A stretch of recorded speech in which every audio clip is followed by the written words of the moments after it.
terdapat sebuah kerajaan yang aman, adil, makmur, dan sentosa karena dipimpin oleh raja yang bijaksana. Sang raja sudah memimpin kerajaan sejak usia muda hingga sekarang di masa tua belum pernah digantikan oleh siapapun dan rakyatnya tak pernah keberatan karena sang raja memerintah kerajaan dengan cukup adil. Sang raja ternyata bosan, ia ingin turun tahta dan mencari pengganti. Namun uniknya ia tidak menyerahkan posisi raja kepada anak keturunannya, tetapi malahan mengadakan sayembara untuk mencari sosok yang pantas menjadi raja. Disebarlah pengumuman ke seluruh negeri bahwa raja akan mencari pengganti. Siapapun boleh menjadi raja, dari rakyat jelata sampai kaum bangsawan, dengan 2 syarat yang harus dipenuhi. Syarat pertama, siapapun yang terpilih hanya boleh menjadi raja selama 5 tahun, tidak lebih, tidak kurang. Syarat kedua, setelah menjalani masa 5 tahun, maka raja yang terpilih akan dibuang dan diasingkan di pulau seberang laut. Syarat pertama tentu saja bukan masalah besar, namun syarat yang kedua adalah yang terberat, karena semua orang tahu seperti apa pulau seberang laut, yaitu sebuah pulau yang masih berupa hutan rimba liar dan penuh dengan binatang buas. Siapapun yang dibuang ke sana sama saja dengan hukuman mati dan karena itulah meski sudah sekian lama, belum ada yang mengajukan diri menjadi raja. Akhirnya suatu hari datang seorang pemuda yang menyatakan kesanggupannya menjadi raja dan menerima 2 syarat tersebut.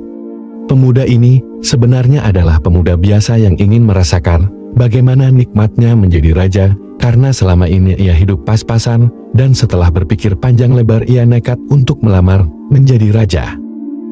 Maka diangkatlah dia menjadi raja, dan mulai saat itu ia akan mendapatkan pelayanan layaknya seorang raja, harta berlimpah, wanita cantik, makan dan minuman enak, dan fasilitas istimewa lainnya. Tapi sayang, ternyata ketakutannya akan kematian membuatnya tak bisa menikmati semua itu. Tahun pertama, dia mulai gelisar, karena umurnya tinggal 4 tahun lagi. Tahun kedua, ia makin tak tenang, makan tak enak, tidur tak nyenyak. Tahun ketiga, ia mulai menyesali keputusannya menjadi raja. Tahun keempat, ia benar-benar tak bisa menikmati apapun yang ada di hadapannya. Tahun kelima, ia malah stres berat, karena hidupnya tinggal beberapa bulan lagi dan kesenangan yang ia cari selama ini tak bisa ia rasakan.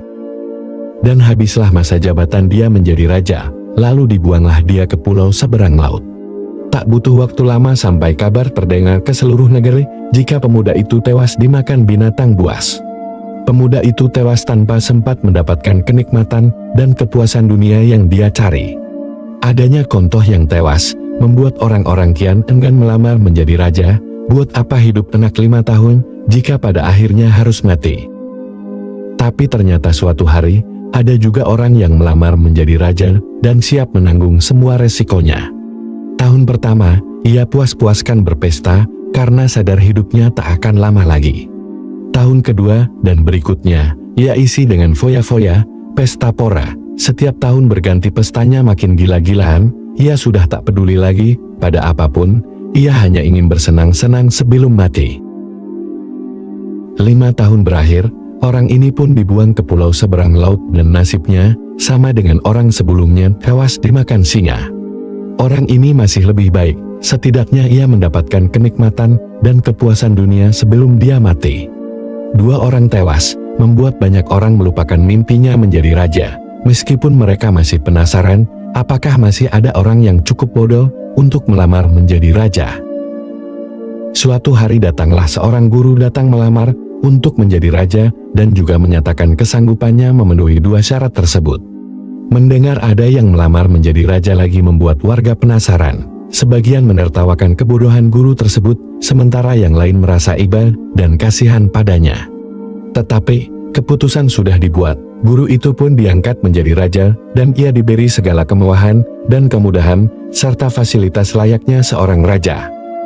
Ternyata berbeda dengan 2 orang sebelumnya, guru ini tidak berpesta pora dan foya-foya. Ia tetap pada pola hidupnya semula yang sederhana, namun ia membuat beberapa tindakan selama ia menjadi raja.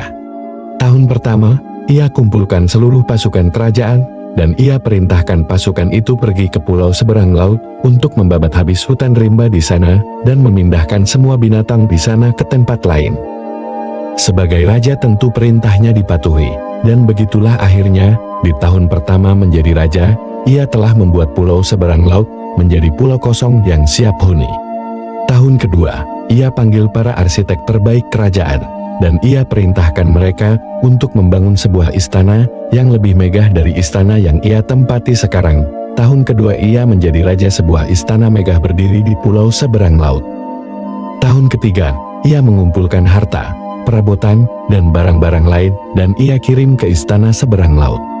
Tahun keempat ia mengirim orang-orang untuk menjadi pelayan dan pengurus istana, mulai dari tukang kebun, koki, tukang sapu, dan beberapa prajurit. Tahun kelima ia mengirim keluarganya ke istana itu, dan ia meminta untuk sabar menantinya setahun lagi di pulau seberang laut. Dan akhirnya, habislah masa jabatan dia sebagai raja dan sesuai perjanjian guru ini pun dibuang ke pulau seberang laut. Ia hanya tersenyum dan berkata, "Saya memang menunggu waktunya saat saya dibuang." Dan ia pun dibuang ke pulau seberang laut dan hidup bahagia bersama keluarganya di sana, di sebuah istana yang mewah dan megah.